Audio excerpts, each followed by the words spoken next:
Hello guys, good evening. तो guys vision की 14 and 15 फरवरी की डेली करंट अफेयर्स की मैगजीन है। तो गाइस लास्ट वीक की मैं कंपाइलेशन नहीं कर पाई, मतलब कि मैंने कंपाइल करने की कोशिश करी थी but due to any error जो मेरे लैपटॉप में आई है जिसकी वजह से वो फाइल करप्ट हो गई है और वो लूज हो गई है। ठीक है, तो सॉरी लास्ट वीक की तो नहीं अपलोड हो पाएगी, बाकी next week I will try. ठीक है, तो चलिए हम आज की फर्स्ट न्यूज स्टार्ट करते हैं। Lok Sabha passes arbitration and conciliation amendment bill 2021। देखो गाइस ये हमने पहले भी पढ़ा था। ठीक है, ये जो हमारी न्यूज है पॉलिटी एंड गवर्नेंस में कवर होगी। देखो गाइस आर्बिट्रेशन एंड कॉन्सिलिएशन क्या है। देखो गाइस अल्टरनेट डिस्प्यूट रेजोल्यूशन के डिफरेंट मेथड्स होते हैं, जैसे निगोसिएशन हो गया, मीडिएशन हो गया। तो उसी में क्या है, आर्बिट्रेशन और जो कॉन्सिलिएशन है ये भी अल्टरनेटिव डिस्प्यूट रेजोल्यूशन के कुछ मेथड्स हैं। मतलब कि अगर आप कोई आपका डिस्प्यूट है जो आप कोर्ट से बाहर सेटल डाउन कर रहे हो, तो उन जो डिस्प्यूट रेजोल्यूशन को मेथड्स को हम क्या बोलते हैं, अल्टरनेटिव डिस्प्यूट रेजोल्यूशन मेथड। ठीक है, तो अभी आर्बिट्रेशन और कॉन्सिलिएशन क्या होता है। देखो आर्बिट्रेशन में क्या होता है, कॉन्सिलिएशन में क्या होता है, मैं आपको सिंपल बता देती हूँ। आर्बिट्रेशन में क्या होता है, अगर आप दो लोगों में लड़ाई है या फिर अगर आप 2 या 3 लोगों में लड़ाई है, ठीक है, ए बी सी आप 3 लोगों में लड़ाई है, ठीक है, और आपको मतलब तो डी जो बंदा है वो आपके क्या डिस्प्यूट है उसको सेटल डाउन करेगा और डी जो है फाइनल में आपको क्या करेगा, एक मतलब कि फाइनल डिसीजन देगा। ठीक है, और ये जो डिसीजन देगा वो आप तीनों पे बाइंडिंग होगा। ठीक है, तो सिंपल बात ये है। ठीक है, तो ये याद रखना, ये जो आर्बिट्रेशन में जो फाइनल जो डिसीजन देता है जिससे हम आर्बिट्रेशन अवार्ड भी बोलते हैं। ठीक है, आर्बिट्रेशन अवार्ड का मतलब क्या होता है, जो फाइनल जो डिसीजन देगा वो जो डी बंदा, ठीक है, वो आर्बिट्रेशन अवार्ड आप तीनों पे लीगली बाइंडिंग होगा। ठीक है, और वो एनफोर्सेबल होगा। ठीक है, arbitration is a procedure in which a dispute is submitted by agreement of the parties to one or more arbitrators who make a binding decision on the dispute। ठीक है, मतलब कि जो भी डिस्प्यूट था उस पे वो बाइंडिंग डिसीजन देंगे। ठीक है, अगर आप फिर भी सेटिस्फाइड नहीं हो तो आप अपील डाल सकते हो उसके डिसीजन पे, लेकिन स्टिल वो आपको जब तक एनफोर्सेबल रहेगा ही रहेगा जब तक कोर्ट अगला फैसला ना दे दे। ठीक है, कॉन्सिलिएशन में क्या होता है कि सिंपल समझ लो, आपके दोस्त हो, आप 3 दोस्त हो, ठीक है, आप में 2 दोस्तों में लड़ाई होगी तो आपका जो तीसरा दोस्त है वो आप दोनों की लड़ाई को सोल्व करवा रहा है, सीधी बात ही है। ठीक है, conciliation is a procedure where by third party who is usually but not necessary neutral. जो आपका थर्ड दोस्त होगा वो यूजुअली तो न्यूट्रल ही होगा, लेकिन जरूरी नहीं है कि वो न्यूट्रल भी हो सकता है। ठीक है, मीट्स विद द पार्टीज, वो आप दोनों से मिलेगा कि भाई क्या हुआ, भाई तू बता क्या हुआ, और फिर आप असिस्ट करेगा आपको कि और एक वे निकालेगा, रास्ता निकालेगा कि किस तरह से आप दोनों अपना डिस्प्यूट को सेटल डाउन कर सको। ठीक है, तो गाइस ये अभी हमने पढ़ लिया कि आर्बिट्रेशन और कॉन्सिलिएशन क्या होता है।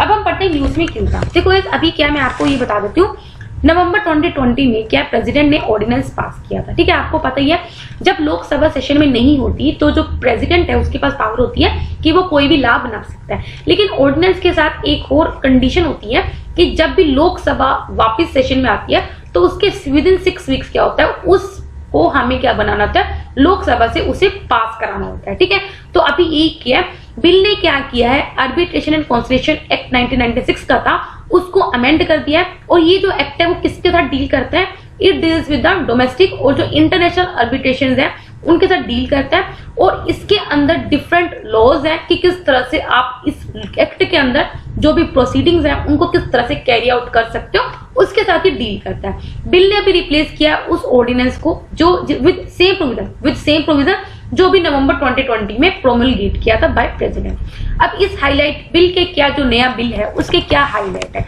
देखो सबसे पहले ये है कि जो आर्बिट्रेशन अवार्ड मतलब कि जो डी ने अपना फाइनल जजमेंट दे दी तो उस पे स्टे नहीं लगा सकते। मतलब कि उस पे स्टे कोर्ट तभी लगाएगा अगर उसको लगता है कि ये जो अवार्ड है, जो इसका जो जजमेंट है फ्रॉड या करप्शन से इफेक्टेड है। ठीक है, वैसे उस अवार्ड पे स्टे नहीं लगेगा, लेकिन अगर स्टे तभी लगेगा अगर कोर्ट को ऐसा लगता है that award was affected by fraud और करप्शन। ठीक है, stay on the arbitral award that is the order given in arbitration proceeding can be provided if court is satisfied that relevant arbitration agreement or contract or making an award was affected by fraud or corruption। ठीक है, इसके अलावा arbitration award तब enforceable रहेगा even कि अगर आपने appeal भी फाइल कर दी है अगेंस्ट द कोर्ट, तब भी वो जो अभी जो आपका जजमेंट दिया है वो आपका तब भी एनफोर्सेबल रहेगा।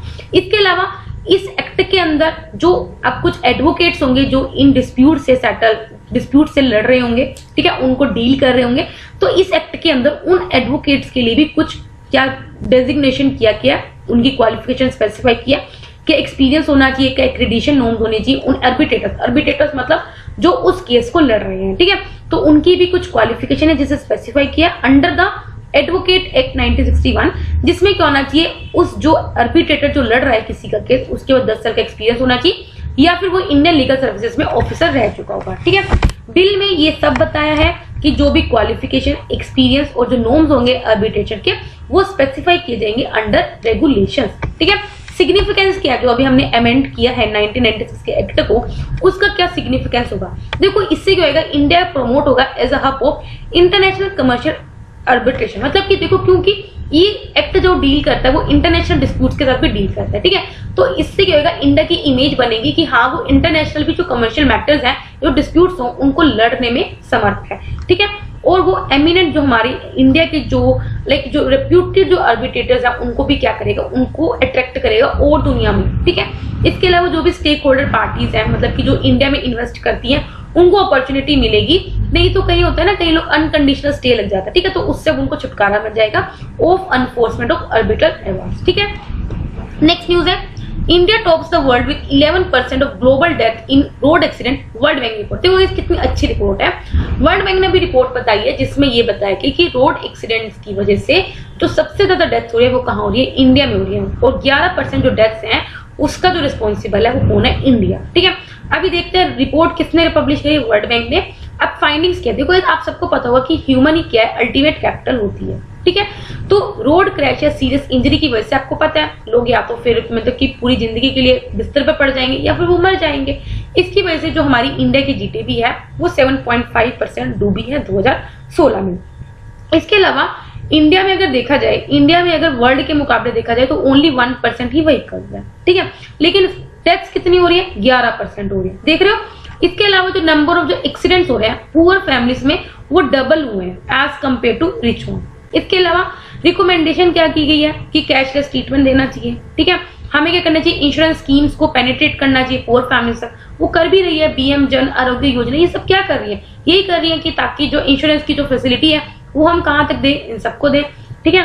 Post crash response ecosystem and integration of stakeholder, ये सब किस लिए है, ताकि हम क्या कर सकें, जो रोड एक्सीडेंट की वजह से फैटेलिटीज होती हैं या फिर जो पुअर फैमिली सफर करते हैं, हम उनको क्या कर सके, उनको कुछ एड्रेस कर सके, उनकी हेल्प कर सके, ठीक है। अभी रिसेंट स्टडी की गई थी ministry of road transport highways में, जिन्होंने एस्टिमेट किया है कि जो रोड क्रैश की जो सोशियो इकोनॉमिक कॉस्ट है वो कितनी है, 0.77% ऑफ जीडीपी। और एक्सीडेंट के मेन कॉज क्या है, आप सबको पता होगा कि भाई ट्रैफिक बहुत है, सीवर रेट कंजेशन। कंजेशन का मतलब क्या, ट्रैफिक बहुत है।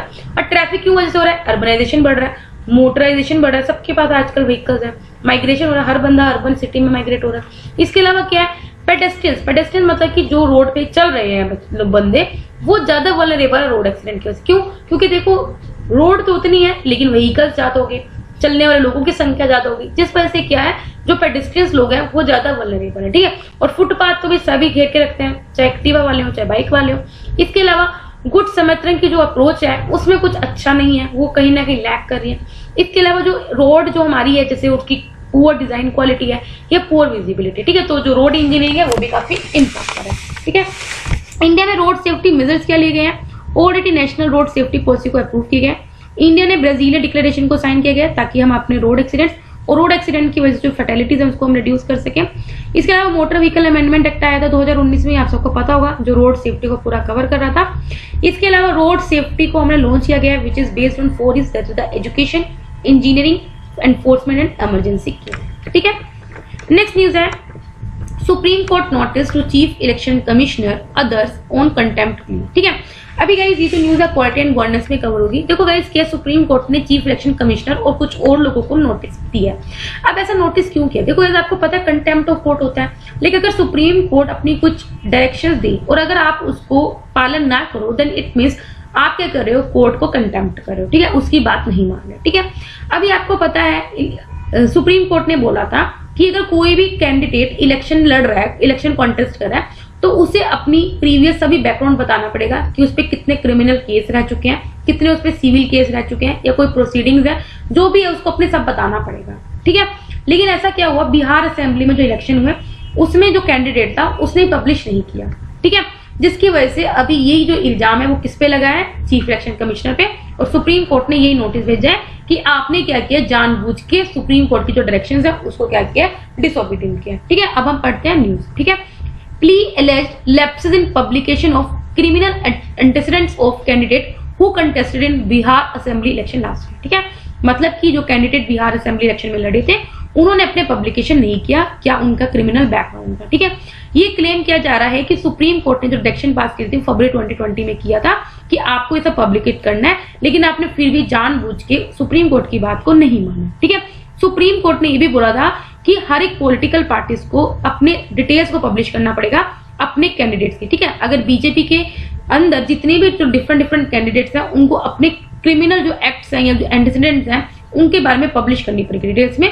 लोकसभा में भी या फिर असेंबली पोल्स हो, कब with in 48 hours of the selection of candidate for with in 2 weeks of nomination which ever is earlier. मतलब कि जब आप कोई क्रिमिनल क्या कर रहा है, सॉरी क्रिमिनल जो कैंडिडेट है वो इलेक्शन कॉन्टेस्ट करने के लिए नोटिफिकेशन नॉमिनेट हो रहा है तो उसके विद इन 2 वीक्स या फिर जब आप कैंडिडेट को सिलेक्ट कर रहे हो उसके 48 घंटे पहले आपको क्या करना है, उस कैंडिडेट की सभी डिटेल्स पब्लिश करनी है। ठीक है, उस इंफॉर्मेशन को पब्लिश किया जाएगा कहाँ पे, लोकल और नेशनल न्यूज़पेपर में भी, और साथ में उसको कुछ अपलोड किया जाएगा उस इंफॉर्मेशन को ऑफिशियल वेबसाइट्स में, सोशल मीडिया हैंडल्स में उस पार्टीज के। ठीक है, क्योंकि हमने पढ़ा है कि कितना ज्यादा जो पॉलिटिक्स है वो क्रिमिनलाइज हो गया। हमने पहले भी पढ़ा था कि जो लोकसभा में जो 2014 2019 जब से जितना बढ़ रहे हैं साल उस तरह जो क्रिमिनलाइजेशन है वो ज्यादा हो रही है। ठीक है, सुप्रीम कोर्ट के द्वारा क्या स्टेप्स लिए गए हैं ताकि हम पॉलिटिक्स को डीक्रिमिनलाइज कर सकें। सबसे पहले सभी हाई कोर्ट्स को डायरेक्ट किया गया कि किसी भी कन्विक्शन को सस्पेंड नहीं करना on appeal for conviction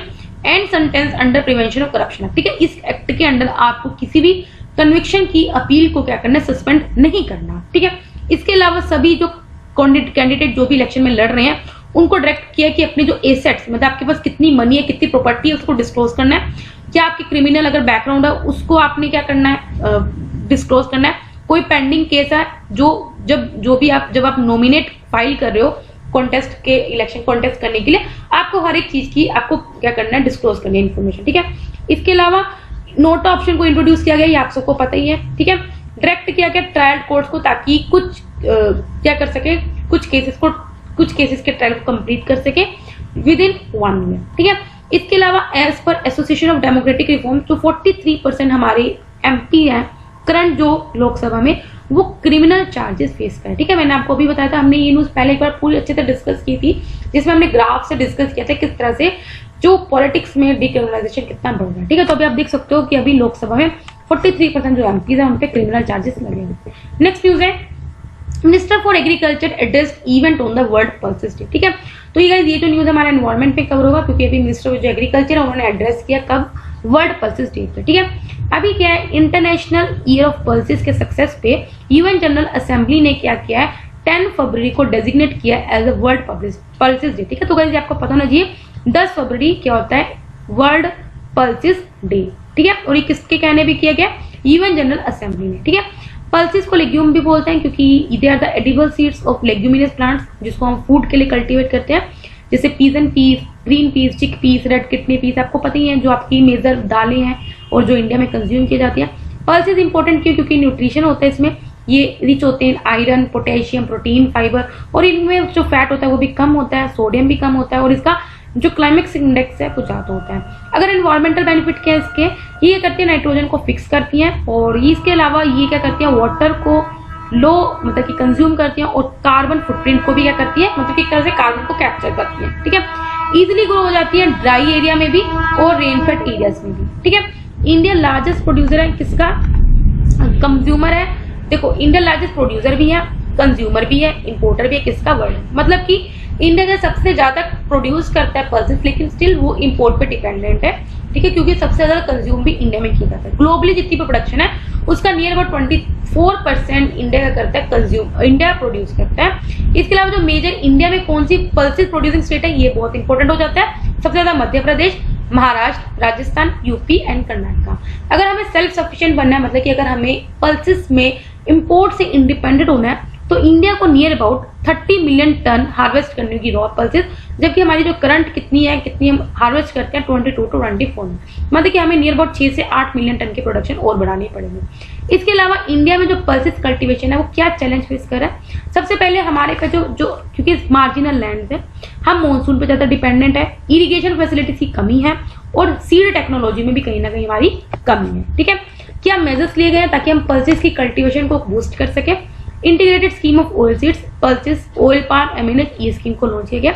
national food security mission के अंदर हमने क्या किया? Rice, wheat, pulses, core cereals, commercial crops की प्रोडक्शन को इंक्रीज करने की बात, मतलब इसमें हमने पल्सेस को भी इंक्लूड किया। इसके अलावा प्राइस सपोर्ट स्कीम किसके अंडर? प्रधानमंत्री अन्नदाता आय सुरक्षा योजना के अंदर हम क्या कर रहे हैं? जो पल्सेस को फिजिकल प्रोक्योरमेंट ऑयल सीड्स और कोपरा बाय सेंट्रल गवर्नमेंट, मतलब कि अगर कोई भी फार्मर से ये पल्सेस को खरीदता है तो उनको, मतलब कि जैसे आपको एमएसपी होता है तो उसमें प्राइस सपोर्ट स्कीम के अंदर क्या है, उनको उनकी जो पल्स है उसका रेट दिया जाएगा। ठीक है, नेक्स्ट है Indian gas exchange wants domestic gas firms on board. ठीक है, ये जो हमारी न्यूज इकोनॉमी सेक्शन में कवर होगी। इंडियन गैस एक्सचेंज चाहता है कि जो डोमेस्टिक गैस फर्म्स है वो ऑन बोर्ड आए। ठीक है, अभी क्या है, सबसे पहले हम इसके बारे में पढ़ते हैं, इंडियन गैस एक्सचेंज के बारे में। इंडियन गैस एक्सचेंज किसकी सब्सिडरी है? इंडियन एनर्जी एक्सचेंज की, जो कंट्री का पहला ट्रेडिंग प्लेटफॉर्म है किसके?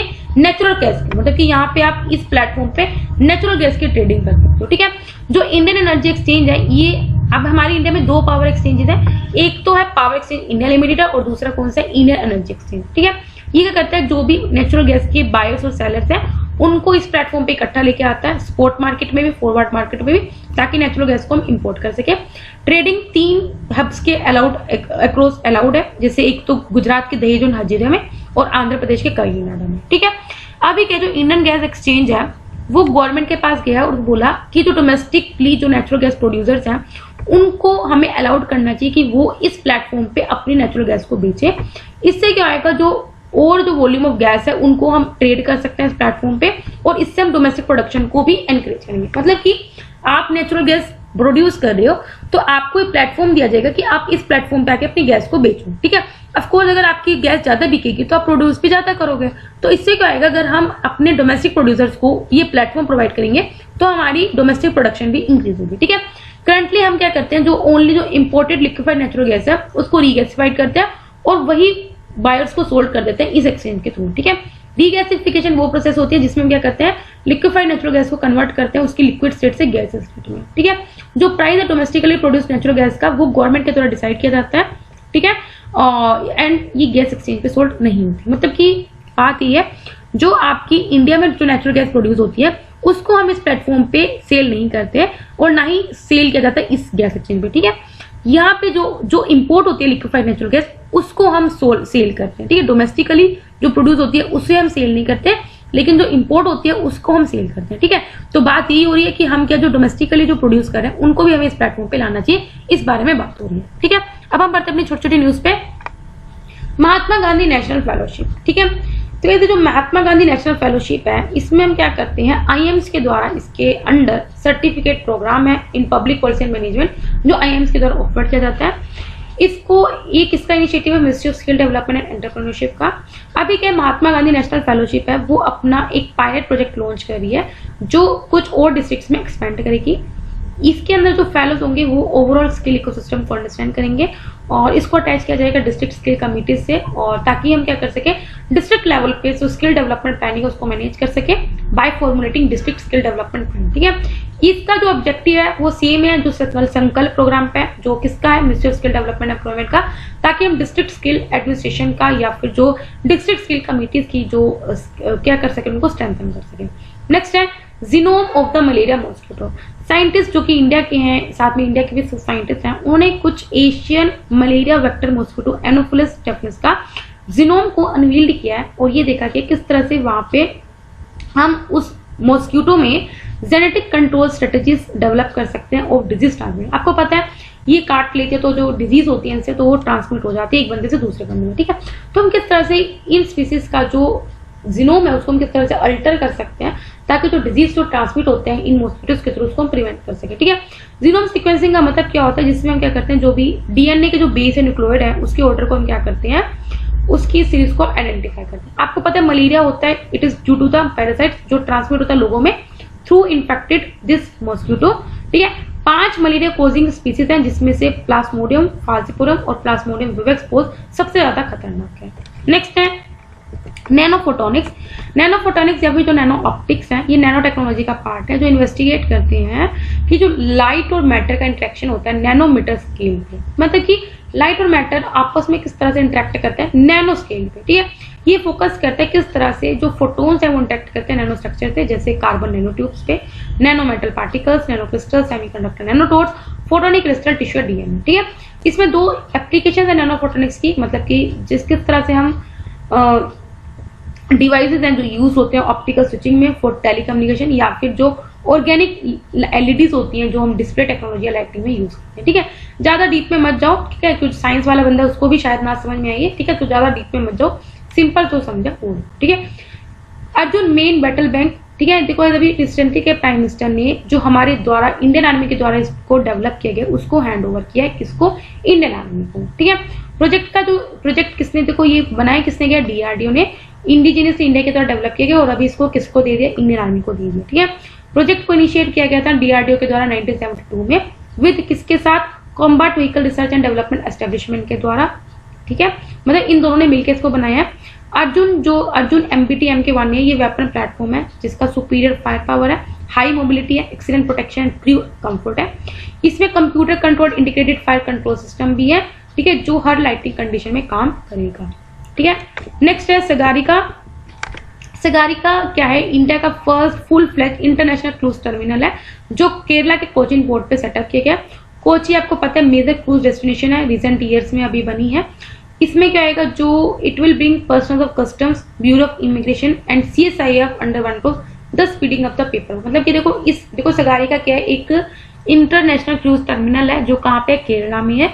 तो इसमें हम क्या करेंगे, जो डिफरेंट डिपार्टमेंट के जो पर्सनल है, जो ऑफिसर्स हैं, उन्हें हम एक प्लेटफॉर्म के लिए अंडर लेके आएंगे और ताकि पेपर वर्क को जल्दी कंप्लीट किया जाए। इससे पहले सेंटर ने कुछ रेस्ट्रिक्शन थी क्रूज वेसल पे, उनको रिलैक्स किया ताकि इजिली हम क्या कर सके, इंडियंस को ट्रांसपोर्ट कर सके एक पोर्ट से दूसरे पोर्ट पे in the country on foreign cruise vessels पे। ठीक है, transiting through countries water. Next है दयानंद सरस्वती, आप लोगों को पता है फिलोसफर थे, रिफॉर्मर थे और आर्य समाज के फाउंडर थे।